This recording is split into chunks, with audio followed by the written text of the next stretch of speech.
بسم اللہ الرحمن الرحیم الحمد للہ نحمده ونستعینه ونستغفره ونؤمن به ونتوکل علیہ ونعوذ باللہ من شرور انفسنا ومن سیئات اعمالنا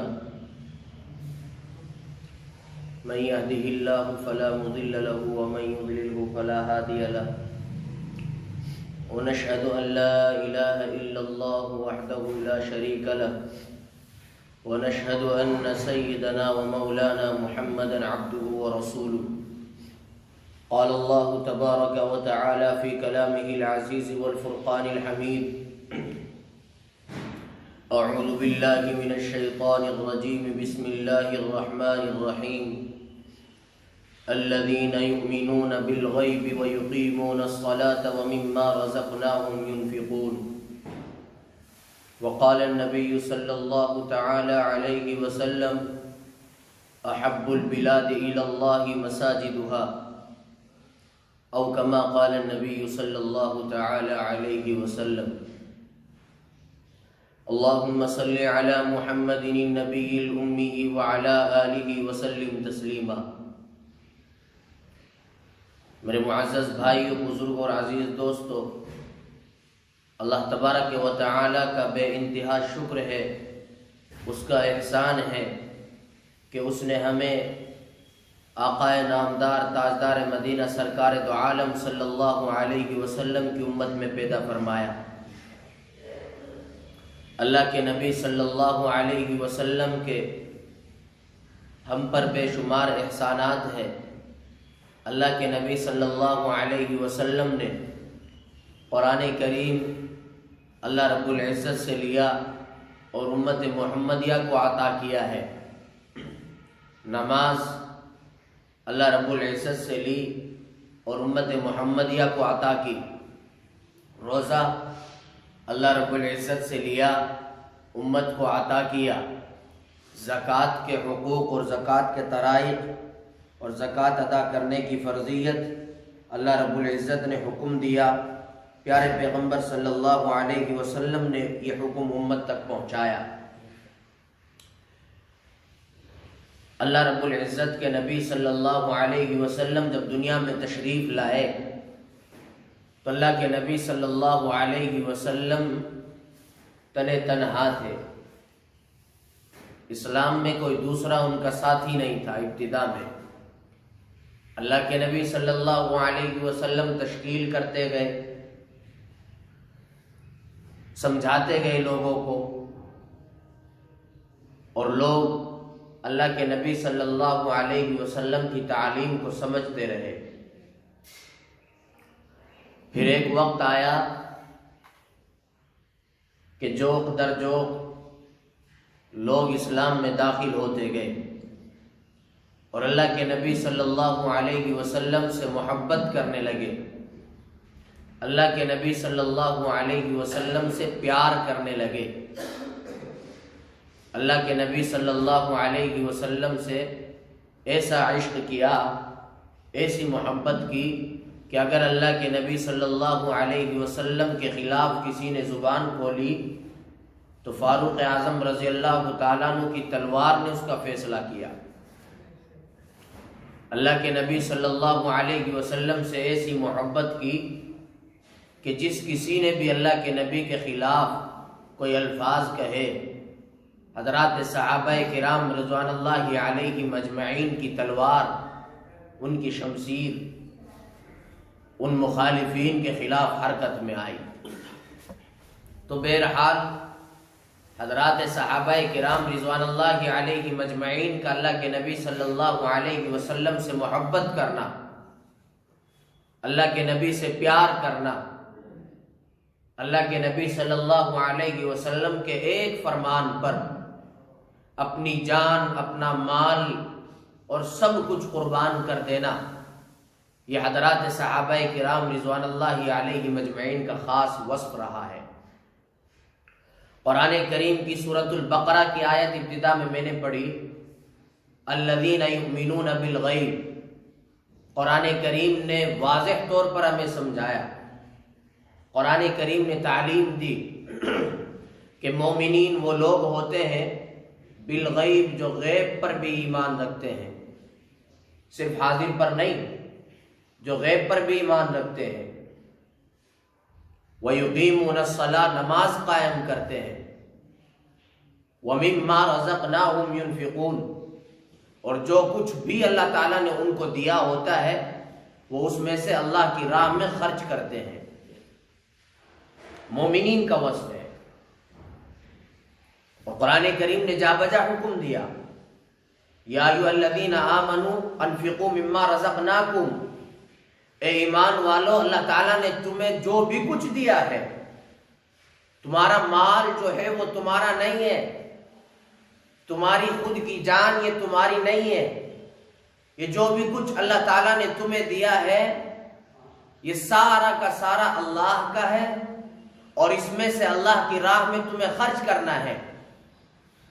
قرآن کریم کی دوسری آیت میں اللہ تعالیٰ حکم دیتا ہے، فرماتا ہے فَلَمَّا آتَاهُم مِّن فَضْلِهِ بَخِلُوا بِهِ وَتَوَلَّوْا وَهُمْ مُعْرِضُونَ کہ کچھ وہ لوگ ہوتے ہیں جب وہ غریب ہوتے ہیں، فقر و فاقہ اور تنگی کی حالت میں ہوتے ہیں، تو اللہ تعالیٰ کو ان پر رحم آتا ہے، اللہ تعالیٰ ان کو دے دیتا ہے، ان کے مال میں وسعت پیدا کر دیتا ہے، ان کے مال میں فراوانی پیدا کر دیتا ہے۔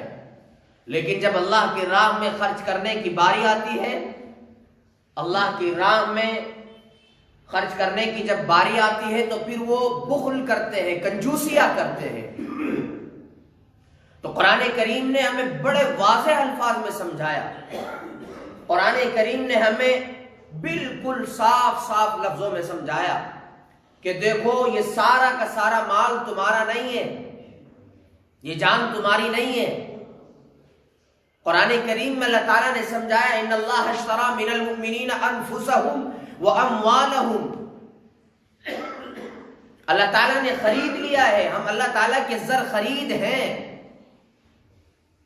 اللہ تعالیٰ نے ہمیں خریدا ہوا ہے، ہماری جان بھی ہماری نہیں ہے، ہمارا مال بھی ہمارا نہیں ہے، یہ مال بھی اللہ تعالیٰ کا ہے، یہ جان بھی اللہ تعالیٰ کی ہے۔ ان اللہ اشتری من المؤمنین انفسهم واموالهم، یقیناً اللہ تعالیٰ نے خرید لیا ہے ہماری جانوں کو بھی اور ہمارے مال کو بھی، بأن لهم الجنہ، جنت کے عوض میں۔ اسی لیے تو شریعت کا حکم ہے کہ اگر کوئی خودکشی کرتا ہے تو کبیرہ گناہ کا مرتکب ہے، حرام موت مرتا ہے اور گناہگار ہوتا ہے، اسی لیے کیونکہ یہ جان اس شخص کی تھی ہی نہیں۔ اگر یہ جان ہماری خود کی ہوتی تو خودکشی جائز ہوتی، لیکن یہ جان ہماری نہیں ہے، یہ تو جان اللہ تعالیٰ کی ہے، یہ مال جو ہمارے پاس ہے یہ ہمارا نہیں ہے، یہ تو اللہ تعالیٰ کا مال ہے۔ اگر ہماری جان ہوتی تو ہم اپنی مرضی کے مطابق، اپنے نفس کے مطابق، اپنی چاہت کے مطابق سب کچھ کر سکتے تھے۔ اگر یہ مال ہمارا ہوتا تو ہم اس مال کو اپنی مرضی کے مطابق، اپنی منشا کے مطابق، اپنی چاہت کے مطابق خرچ کر سکتے تھے، لیکن نہ یہ جان ہماری ہے نہ یہ مال ہمارا ہے، بلکہ کس کا ہے؟ اللہ تعالیٰ کا ہے۔ قرآن کریم میں اللہ تعالیٰ نے سمجھا دیا ہے ان اللہ اشتری من المؤمنین انفسهم واموالهم بأن لهم الجنہ، اللہ تعالیٰ نے ہمارے مال کو بھی اور ہماری جان کو بھی خریدا ہوا ہے جنت کے عوض میں۔ مثال کے طور پر ہم کسی آدمی کو کوئی چیز خرید کر دیں کہ یہ تمہیں استعمال کرنی ہے، مثلا کوئی شخص کسی کو کوئی آٹو وغیرہ چلانے کے لیے دے کہ تمہیں یہ چلانی ہے گاڑی اور اس کا جو بھی عوض ہوگا وہ مجھے دیتے رہنا، اور وہ اس کو خراب کر دے یا اس کو اپنی منشا کے مطابق ضائع کر دے،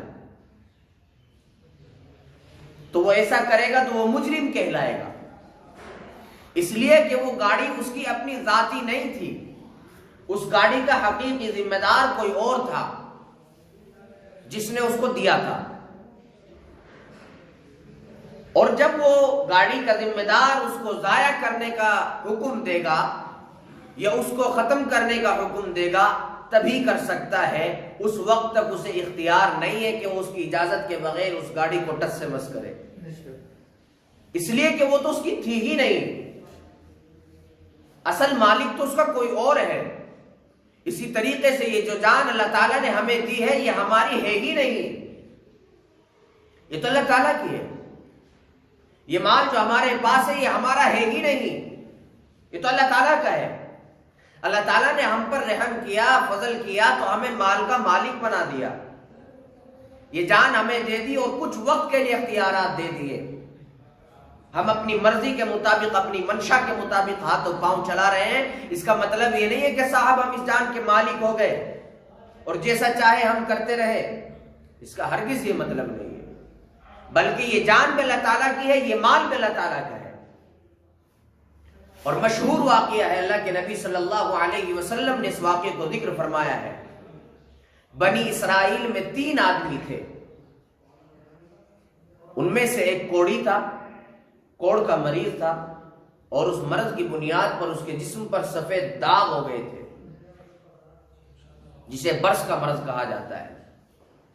اور دوسرا گنجا تھا، اس کے سر پر بال نہیں آتے تھے۔ تیسرا شخص نابینا تھا، اندھا تھا۔ یہ 3 شخص تھے۔ اللہ تعالیٰ نے ان کو آزمانے کا ارادہ فرمایا اور ایک فرشتہ انسانی شکل میں ان کے پاس بھیجا، تینوں کے۔ فرشتہ سب سے پہلے کوڑی شخص کے پاس گیا اور ان سے جا کر کے کہا کہ تمہیں کس چیز کی ضرورت ہے، کس چیز کی چاہت ہے، تم اگر کوئی چیز تمہیں طلب ہو، کوئی درکار ہو کوئی چیز، تو تم کس چیز کو طلب کرو گے، کیا چیز تمہیں چاہیے؟ اس نے کہا کہ صاحب میں تو کوڑ کا مریض ہوں، لوگوں کے درمیان جا کر کے بیٹھتا ہوں تو لوگ مجھ سے گھن کرتے ہیں، کراہت کرتے ہیں اور مجھ سے بڑی نفرت کرتے ہیں، ہو سکے تو اللہ تعالیٰ سے دعا کر دو تاکہ میرا یہ مرض ختم ہو جائے۔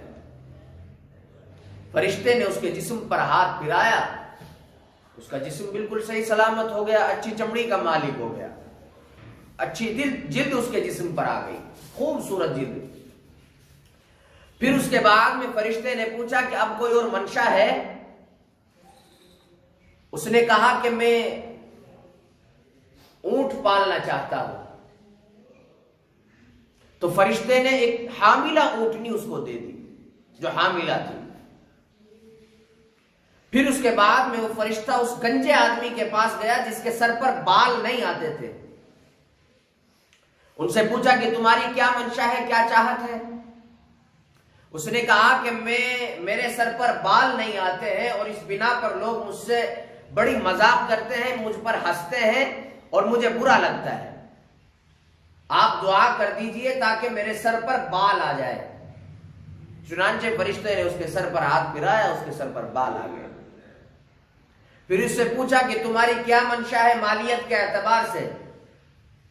اس نے کہا کہ میں گائے پالنا چاہتا ہوں۔ فرشتے نے ایک حاملہ گائے اس کو دے دی۔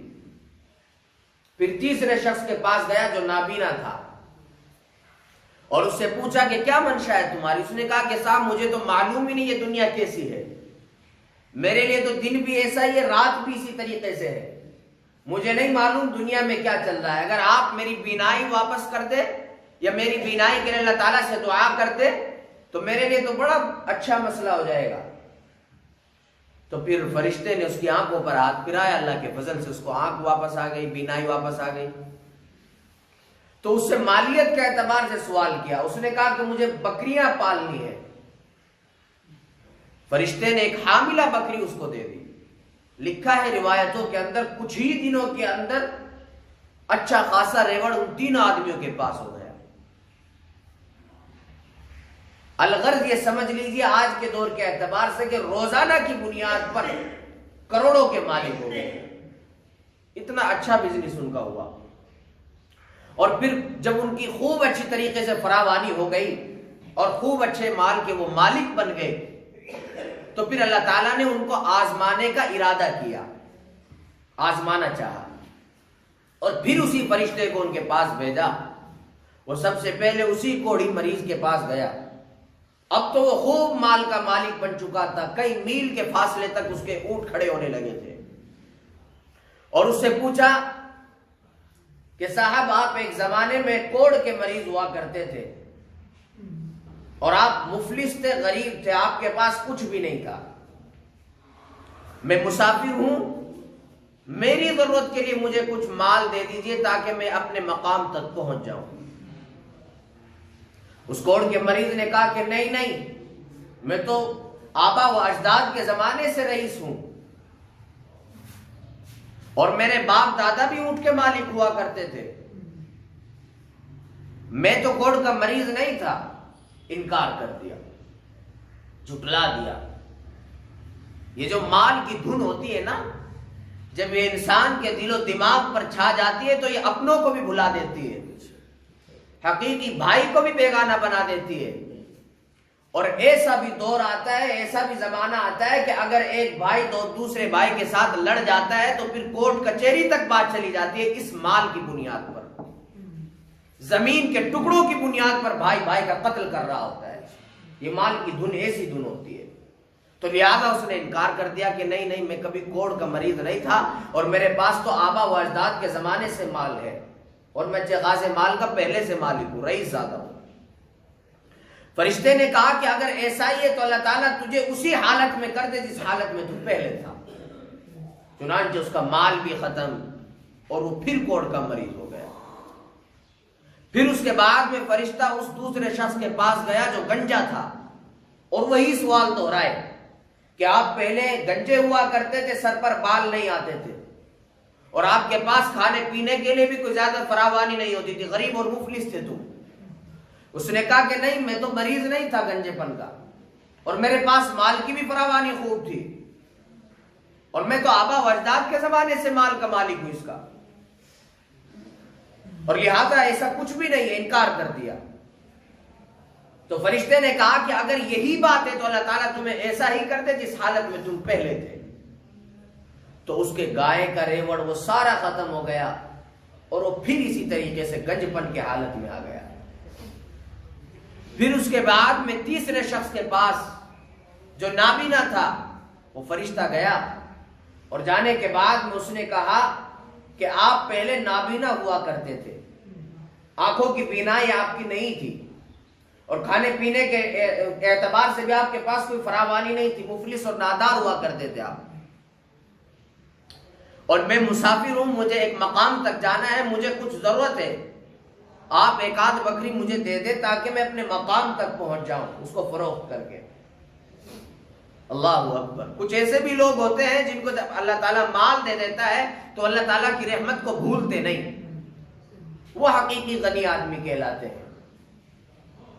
وہ دھن میں نہیں آتے کہ میں مال کا مالک بنا دیا گیا ہوں تو میں سب کو بھول جاؤں، اور وہ اللہ والے کہلاتے ہیں، ولی لوگ کہلاتے ہیں۔ ان کے ذہن و خیال اسی حالت میں رہتے، ان کو پتا ہوتا ہے کہ ایک زمانہ تھا میں غریب ہوا کرتا تھا، اور ایسا بھی دور آتا تھا کہ پڑوسی کے یہاں مجھے ضرورت کے لیے روٹی مانگ کر کھانی پڑتی تھی، اور آج اللہ تعالیٰ نے مجھے مال کا مالک بنا دیا ہے، تو اس کا مطلب یہ نہیں ہے کہ میں سب کو بھول جاؤں۔ تو چنانچہ اس نے کہا کہ حقیقت ہے میں نابینا تھا اور میرے پاس کچھ بھی نہیں تھا۔ کوئی صاحب آئے تھے، آنے کے بعد میں انہوں نے میرے جسم پر ہاتھ پھیرایا تو میری بینائی لوٹ آئی تھی، اور انہوں نے اللہ تعالیٰ سے دعا کی، اور ایک حاملہ بکری مجھے دی تھی جس کی بنیاد پر یہ سارا ریوڑ اللہ تعالیٰ نے تیار کر دیا، اور آپ کو جتنی ضرورت ہو اس میں سے لے جاؤ۔ تو چنانچہ وہ تیسرا آدمی اپنی حیت پر رہا، اور اللہ تعالیٰ نے اس کے ریوڑ میں مزید برکت کی۔ وہ فرشتہ یہ کہتے ہوئے لوٹ گیا کہ اللہ تعالیٰ کی طرف سے میں تم تینوں کو آزمانے کے لیے آیا تھا، دو جو آپ سے پہلے لوگ تھے وہ ناکام اور خسارے میں ہو گئے، اور آپ کامیاب ہو گئے۔ تو لہذا جب اللہ تعالیٰ کسی کو کوئی مال دے دے، اس کا مطلب یہ نہیں ہے کہ آپ اس دھن میں لگ جاؤ کہ صاحب میں رئیس زادہ ہوں پرانے زمانے کا، اور میرے پاس پہلے سے مال ہے، پہلے سے مالیت کی فراوانی، اور سب کے حقوق بھول جاؤ۔ ایسا ہرگز نہیں کرنا چاہیے، بلکہ جہاں اللہ تعالیٰ کا حکم آئے وہاں مال خرچ کرنے میں تاخیر ہرگز نہ کرے۔ آپ کے مال میں اضافہ ہوگا، آپ کے مال کو اللہ تعالیٰ بڑھا کر کے آپ کے سامنے پیش کر دے گا۔ قرآن کریم میں ہے من ذا الذی یقرض اللہ قرضا حسنا. جب یہ آیت نازل ہوئی اس کے تحت ایک روایت آتی ہے کہ حضرت ابو دہرہ رضی اللہ تعالی عنہ اللہ کے نبی صلی اللہ علیہ وسلم کے پاس آئے جب یہ آیت نازل ہوئی اور پوچھا ابو دہرہ رضی اللہ تعالیٰ عنہ نے کہ یا رسول اللہ کیا اللہ تعالیٰ نے سچ میں ہم سے قرض حسنہ طلب کیا ہے؟ اللہ کے نبی نے فرمایا کہ جی ہاں، اللہ تعالیٰ نے تم سے قرض مانگا ہے، طلب کیا ہے. حضرت ابو دہرہ نے کہا کہ یا رسول اللہ اللہ تعالیٰ ہی کا تو مال ہے اور پھر اللہ تعالیٰ ہم سے کیوں طلب کر رہا ہے؟ کہا کہ اللہ تعالیٰ کی راہ میں خرچ کرو، اللہ تعالیٰ بڑھا کر کے تمہیں دے گا. چنانچہ اللہ تعالیٰ کا جب یہ حکم نازل ہوا اور اللہ کے نبی صلی اللہ علیہ وسلم نے تائید کی تو صحابہ کرام کی جماعت وہ جماعت ہے کہ جب اللہ کا فرمان اور رسول اللہ کا حکم آ جاتا ہے تو وہ سب کچھ قربان کر دیتے ہیں. وہ یہ نہیں دیکھتے کہ میں خرچ کس لیے کر رہا ہوں اور کیوں کر رہا ہوں، اور اگر میں خرچ کر دوں گا تو میرا کیا ہوگا، میرا کیا بنے گا، میرے بچوں کا کیا بنے گا، میرے مال میں تنگی آ جائے گی. یہ منافقین کا ذہن ہوتا ہے. اہل اسلام اور اہل ایمان کا یہ عقیدہ ہوتا ہے کہ جب اللہ تعالیٰ کا حکم آ جائے، جب اللہ تعالیٰ کا فرمان آ جائے، جب اللہ تعالیٰ کا حکم اور رسول اللہ کا فرمان آ جائے تو پھر ہمارے پاس جو ہے ان میں سے جتنی ہماری گنجائش ہے خرچ کرے. اب ایسا تو نہیں ہے کہ صاحب کوئی کروڑوں کا مالک اور وہ دے رہا ہے 50 روپے. یہ تو گنجائش کے اعتبار سے تو کنجوسی ہے، اور اس کو بھی کہا کر کے دے رہا ہے، بتا کر کے دے رہا ہے، سنا کر کے دے رہا ہے. اور یہ تو اب تو کچھ ایسا بھی دور آ گیا کہ صاحب تصویر لے رہے ہیں. کھانے کی ایک 50 روپے کی کٹ دی، ایک پیکج دیا اور ساتھ میں کھڑے ہو کر کے تصویریں بنوا رہے ہیں. حیا کرو اللہ تعالیٰ سے، حیا کرو. غریب کی غربت کا مذاق بناتے ہیں، اس مفلس آدمی کی مفلسی کا مذاق بناتے ہیں. یہ کہاں کی انسانیت ہے؟ ایک غریب آدمی فقر و فاقہ سے تنگ آ کر کے، وہ عاجز آ کر کے تمہارے سامنے ہاتھ پھیلا رہا ہے اور تم اسے چند چیزیں کھانے کی دیتے ہوئے بھی تصویریں بنوا رہے ہو. یہ کہاں کی عقل مندی ہے؟ تو چنانچہ ابو دہرہ رضی اللہ تعالی عنہ اللہ کے نبی صلی اللہ علیہ وسلم کا ہاتھ پکڑ کر کے اپنے باغ کے پاس لے گئے. روایتوں میں آتا ہے ان کا کھجوروں کا باغ تھا اور اس باغ میں 600 درخت تھے، اور کہا کہ یہ سارا کا سارا باغ اللہ کی راہ میں ہے، میں اس کو سارے کو اللہ کی راہ میں خرچ کرتا ہوں. اور وہ سارا باغ، وہ صرف وہی باغ ان کی ملکیت کا تھا، اس کے علاوہ ان کے پاس کچھ بھی نہیں تھا. اور اس سے آگے بھی ایک بات لکھی ہوئی ہے روایتوں میں کہ جب وہ باغ انہوں نے اللہ کی راہ میں خرچ کر دیا تو ابو دہرہ رضی اللہ تعالیٰ عنہ نے باہر کھڑے ہو کر کے آواز دی ان بچوں کو جو باغ کے درمیان میں گھر میں مقیم تھے کہ باہر آ جاؤ، یہ باغ اب ہمارا نہیں ہے. یعنی اس کے اندر داخل ہونا بھی گوارا نہیں کیا. آواز دی کہ باہر آ جاؤ، یہ باغ اب ہمارا نہیں ہے، یہ باغ ہم نے اللہ کی راہ میں خرچ کر دیا ہے. ان کی امی نے کہا کہ ابو دہرہ تم نے بہت اچھا سودا کیا ہے. ان اللہ اشتری من المؤمنین انفسهم واموالهم بان لهم الجنہ. اپنا مال خرچ کر کے تم نے جنت کما لی. ابو دہرہ تم نے بہت اچھا سودا کر لیا. یہ ہوتا ہے اللہ کی راہ میں خرچ کرنے کی دھن، اللہ کی راہ میں خرچ کرنے کا جذبہ اور ذوق اور شوق. حضرت سیدنا امیر المؤمنین خلیفۃ المسلمین عمر فاروق رضی اللہ تعالیٰ عنہ کے دور میں ایک صحابی تھے اور وہ خوب خرچ کیا کرتے تھے اپنے مال میں سے. ان کے بچوں کو خیال پیدا ہوا کہ اگر یہ اسی طریقے سے خرچ کرتے رہیں گے تو ہمارے لیے کیا بچے گا، ہماری ملکیت میں پھر کیا بچے گا، ہمارے پاس تو کچھ بچے گا ہی نہیں۔ تو جب وہ خوب ان کو سمجھاتے رہے، کہتے رہے، اور کافی حد تک انہوں نے ان کو کہہ لیا، سمجھا لیا، اس کے بعد میں آخر میں وہ شکایت لے کر کے عمر فاروق رضی اللہ تعالیٰ عنہ کے پاس چلے گئے کہ امیر المؤمنین، ہمارے والد ماجد اتنا خرچ کر رہے ہیں، ہمیں خدشہ ہے کہ ہمارے لیے کچھ بھی نہ بچے، اور آپ ان کو بلا کر کے سمجھا دیجئے کہ وہ حیثیت کے اعتبار سے خرچ کیا کرے، تھوڑا سا کم خرچ کر لیا کرے تاکہ ہمارے پاس بھی کچھ بچ جائے۔ حضرت عمر فاروق رضی اللہ تعالیٰ عنہ نے ان کے والد کو طلب کیا، بلایا، اور بلانے کے بعد میں کہا کہ آپ کے لیے شکایت آئی ہے، سنا ہے کہ آپ اتنا زیادہ خرچ کر رہے ہیں کہ آپ اولاد کو خدشہ ہو رہا ہے کہ کہیں آپ کے بعد میں ان کے پاس کچھ بھی باقی نہ رہے۔ انہوں نے کہا کہ یا امیر المؤمنین، یقیناً ایسی ہی بات ہے، اور میں اسی طریقے سے اللہ کی راہ میں خرچ کر رہا ہوں فراخ دلی کے ساتھ۔ کہا کہ تھوڑا سا کم خرچ کرو، حیثیت کے اعتبار سے کر لو۔ انہوں نے کہا کہ امیر المؤمنین آپ مجھے ایک بات بتائیں۔ پوچھا کہ فرمائیے کیا بات ہے؟